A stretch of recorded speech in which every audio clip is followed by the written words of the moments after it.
Michelle, this is for you.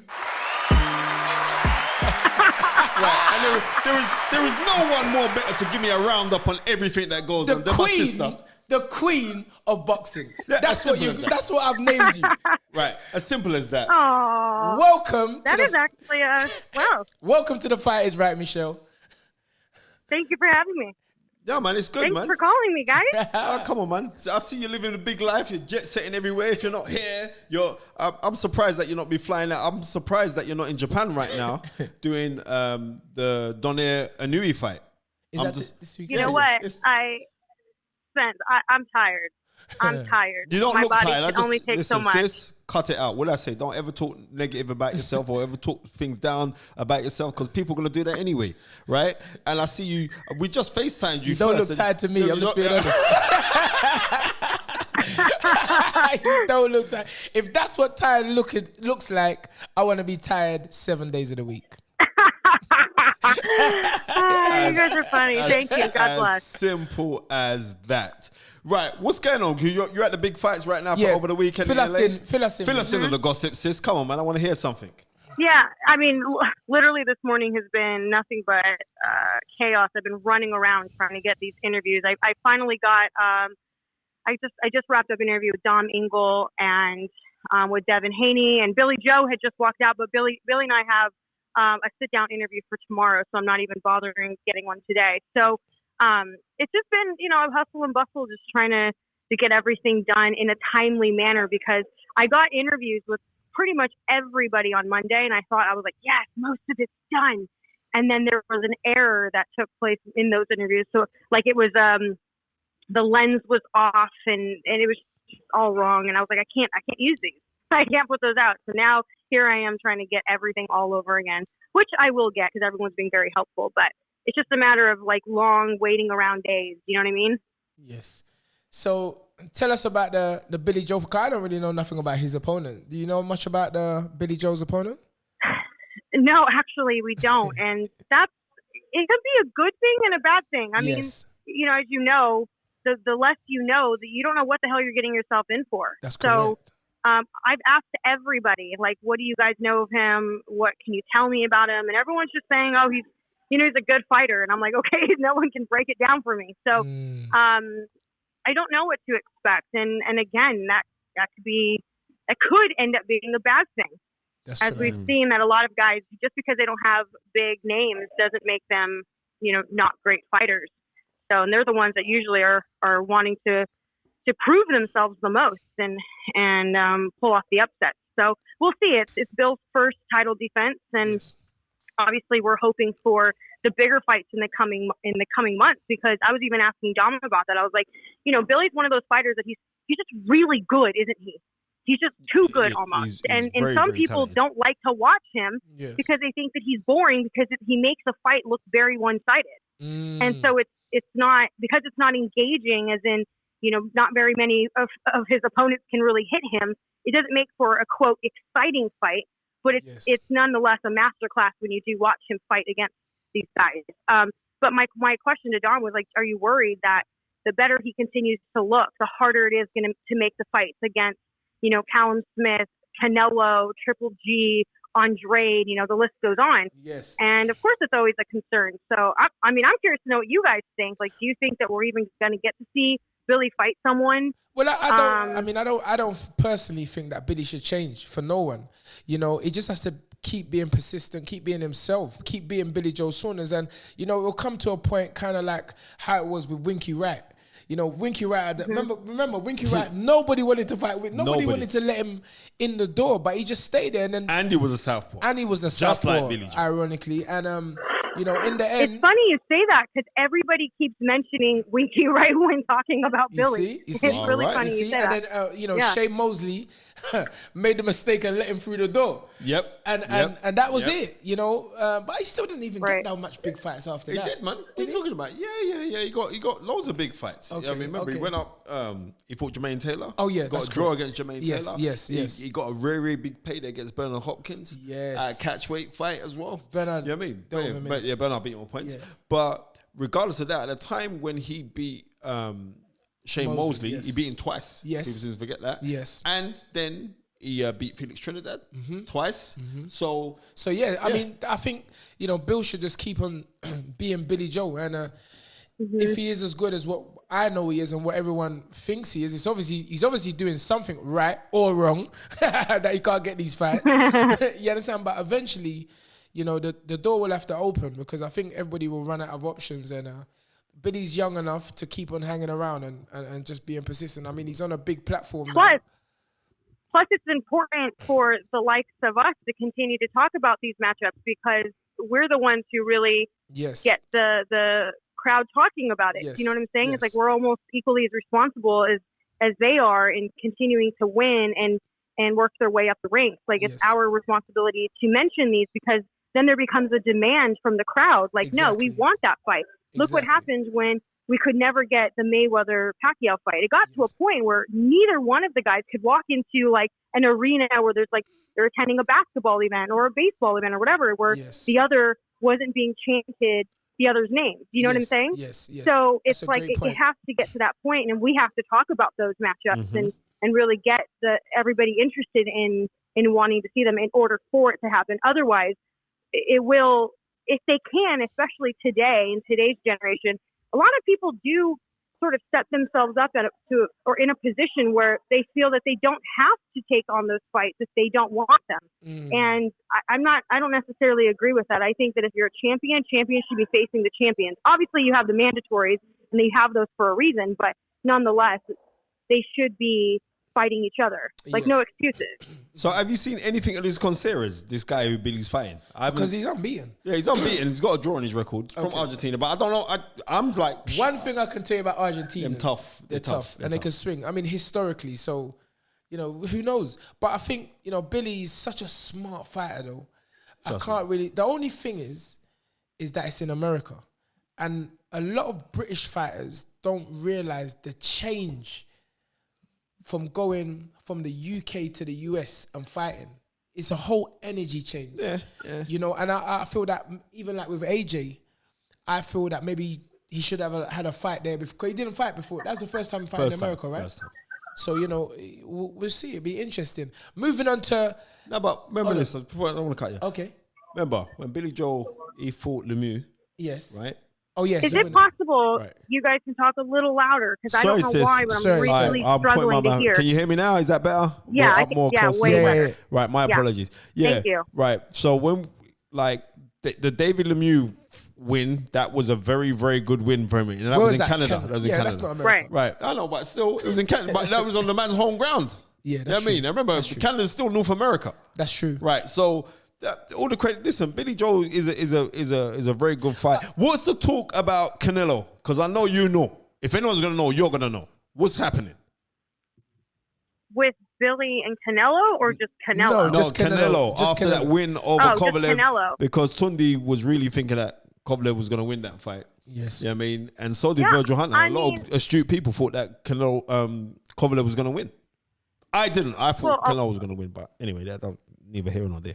I can see where a lot of people thought that Kovalev was going to win. I mean, on paper, it should have been Kovalev winning, and all the way up until the knockout, some had Kovalev up one round. It was a very close fight. It wasn't like it was very like where Canelo was dominating the entire time. He wasn't. It just so happened that he caught him with a really great shot, and that was it. Game over. As you know, that's just how boxing is. Do you think nothing's guaranteed? Yes. Do you think that? Say it again. Do you think that the rehydration clause may have had something to do with Kovalev slowing down in the later rounds? Yeah, I think it could have. Yeah. I mean, the moment that it was announced that there was a 10-pound rehydration, everybody swayed to Canelo. Everybody did. This is what I'm trying to say. Even people who were thinking that Kovalev was going to win were like, oh, that's it. Canelo's definitely going to win that. Wow. That's very interesting, because we were on the show last week. You know, we had Virgil Hunter on the show, and we were just saying, you know, me and Virgil were saying that no, there's no rehydration clause, and good old Spencer Fearon, the knowledge, said to us, I bet you there's a rehydration clause. Of course. I mean, you know, the funny thing is this, if we was to go back, I mean, you know, I like to spit out the history. If we go back to 1988, November 1988, Sugar Ray Leonard versus Donny Lalonde Right? I know. Here right, we go. Right. He is like an The knowledge. encyclopedia. I told him. I'm the one who told him. I said, Spence, you got to make use of this gift, this beautiful gift he's got. Right? Sugar Ray Leonard fought Donald Long, but he fought for dual titles. Donald Long was a light heavyweight champion. He dragged him down 7 pounds to fight at super middleweight. Wow. And Leonard became the first man to win 5 world titles, at 5 different weights. Right, which was, and so from then, Sugar Ray Leonard was the one that it's an old trick, it's basically. an old trick, but it's an old trick if you're the A side, and Sugar Ray Leonard was a global superstar at the time. Just you like can Canelo. do that. So when you know, like, okay, all right, I'm gonna. There's a rehydration clause, but allegedly Kovalev made 12 million. He's gonna go for it because where am I gonna earn this money anywhere else? So and this is what happens. But yeah, Sugar Ray Leonard knocked out Donald. That was a vicious knockout. It was a vicious knockout. The barrage of punches. Yeah, the brilliant barrage of round 9. Yeah. Yeah, so that's what I'm saying. I mean, there are rumors, or I wouldn't call it rumors, but I'd call it whispers from within the camp that Kovalev's retiring. Okay. And he was planning to retire even before the Canelo fight. Of course. It's just that, when the opportunity, arises, how are you not going to take 12 million. Yes. $12 million? Yep. You know what I'm saying? It's a hell of an ice pack that you can buy now. Farewell bid. Yes, because, that was part of the reason why they wanted us to take that step aside money, because they just wanted to have that one fight. And again, a lot of people was surprised at the turnaround. It was just like he just finished this fight with Anthony Yard, and all of a sudden he's fighting Canelo. It's like it was yesterday, and physically, mentally, no matter what he says, he was in a fight in Russia. And that had to have some effect on him. So to go into a fight, weight drained, because this is what happened to Oscar De La Hoya when he fought Manny Pacquiao. Yeah. They done the same thing, and he wasn't the same individual. So if he already had thoughts of retiring on his mind prior to the contest, the weight rehydration clause couldn't have helped. Tell me something. Is Devin Haney definitely fighting, is he? Yeah. And Devin Haney is now, correct me if I'm wrong, He's a WBC. the WBC world, not no franchise business. He's the WBC He's like champion. Is that right? Yeah, world champion, correct. Yeah, he's a world champ. He has the Lomachenko's title a franchise that was champion. once Lomachenko's. Right. Wow. Correct. Wow. Which I asked him about. What his thoughts were on it being, the whole franchise belt situation. And he himself was confused. He's like, look, I'm really confused by it, but he thinks it's wrong. And I'm really curious. Everybody has a different opinion on it, but for the most part, it's been quite negative. I wouldn't call it a positive reaction, because they're like, wait a minute, what do you mean you can never lose that title? Like, what does that even mean exactly? So, for a lot of, as you guys know, fighters, you have to earn it. Yep. You have to earn it. And I don't know. I try to not, because I don't want to offend the WBC, but I also don't want to, me being completely honest, I'm really confused by it myself, and I'm not quite sure if I even agree with it at all. Mm-hmm. Right. I'm saying, you know what, we got to kind of look at it as kind of being similar to the WBA having their regular champion and their super champion. And that's, I think, if the WBC could have turned around and said, all right, well, you are now our super champion, I think, but they can't go along with that script to call anybody a super champion. So I think it's the thing where they sat down and said, well, we're going to make a franchise as well. And bottom line is about this. As much as how bad it is, it does give other men opportunities to say that they're world champions. I've seen the guys who become regular champions get fantastic paydays in fighting, like Rocky Fielding was the WBA regular champion. Well, they already had their super champion, but he was a WBA regular champion, and he goes on and gets a fantastic payday against Canelo. So as much as I'm saying like, this fights make fights, end of the day, and the best should be fighting the best. So sometimes what I do, I cut away myself. I depart myself from looking at these spurious titles now, because there are so many. I just want to see the best fight the best. And I think you're of the but kind there's of money same involved, Spence. Yeah, I know. As they say, there's money involved. As they say in Nigeria, money solves problems. Money solves all problems. So, KSI, the main one. KSI. That's not the main one. Billy Joe's the main one. No, KSI. Right? KSI. Everybody's. No, it's the main one, Spence, because KSI and Logan Paul are the top of the bill. So, yeah. So, what's your thoughts on that? What's my thought? Yeah, what's Sorry, your thoughts? I can't hear So, again. sorry, what's your thoughts on that fight? Who do you think is going to win? And do you think it's good for boxing? Because I actually do think it's good for boxing. You know, I was there at the first fight in Manchester, and the atmosphere was quite lively. It was fun to be there. I can't knock it. Do I think it's a little bit odd that we're having world champions as the co-main event? Oh, wow. Yeah, I do. But do I see the angle that they're going with it? Meaning, like these guys, with or without, Billy Joe or Devin Haney on the undercard, we're going to sell out regardless. So they were sort of taking advantage of an opportunity to sort of bring in a new audience, or hopefully bring in a new audience. There's no guarantees. That's The what I'm last fight saying. was that I think there was like, to be honest with you, it was very reminiscent of being at a Justin Bieber concert. You know what I'm saying? Not that I've ever been at one, but I could imagine because they were all young Don't girls. lie, Misha. We know you. We know you. We know you was in the back. Look.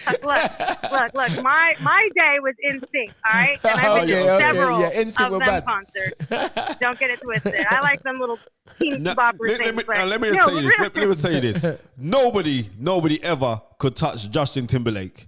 Justin Timberlake was bad. He was a man. No, he was the man. He was the man.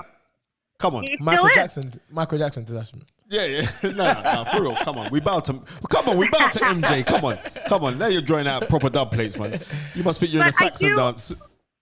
But yeah. I do see that they're, I made a comment the other day that they really missed the mark with not getting someone like a Ryan Garcia on this card, because I see it being like, let's really sort of, if we're going to go there with it, right? If we're really going to try to get fans out of this, new fans out of this, let's go for the teeny boppers and the young That's a good boxers, point. the good-looking boxers that are going to get, really, like the girls are going to fall in love with them.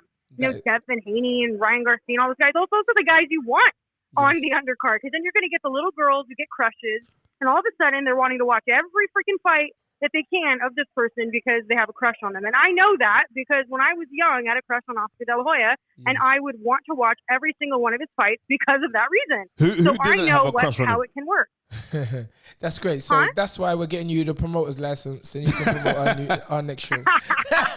Listen, Michelle, my sister. Honor. Yeah, I mean, we've got to clap her again. Yeah, I mean, the queen of boxing. The queen of boxing chat.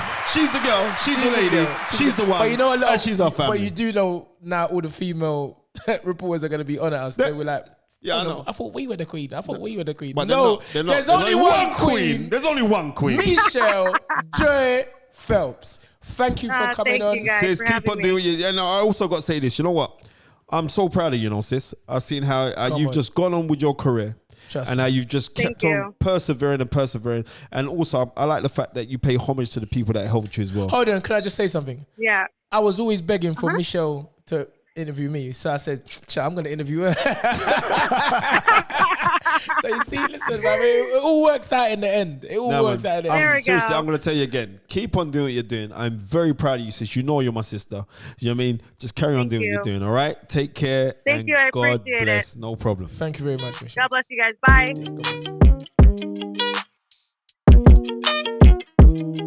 Remember to like, comment, and subscribe to the Stamina for Sale YouTube channel.